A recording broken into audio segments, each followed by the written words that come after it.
Brian Washburn and Uncle David Williams farm together in Elsie, Michigan. Walking the fields despite dry conditions, their early soybeans look good the third week of July. Our soybeans are generally doing pretty good.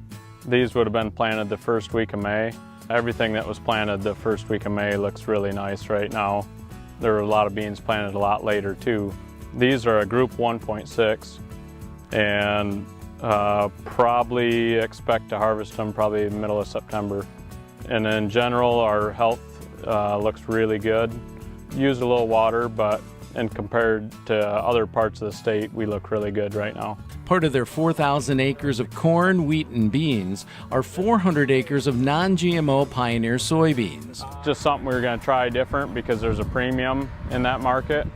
We're getting $1.50 a bushel from Zealand Farm Services. So we decided to try something different. With really weed control the way it is nowadays, you still have to use all your pre's. We're finding out that it's not necessarily a more expensive program to do. So I guess we'll just kind of see how they yield and see how it turns out this fall. The farm has participated in population studies, a gypsum trial, and this year an in-row, in-furrow starter trial. These really need water. Yep, no question. Because they got some decent sized pods on the bottom already. Yeah. David is a director on the Michigan United Soybean Board and president of the Michigan Soybean Association Board. Michigan Soybean Association advocates for the soybean farmer here in Lansing and also in the nation's capital.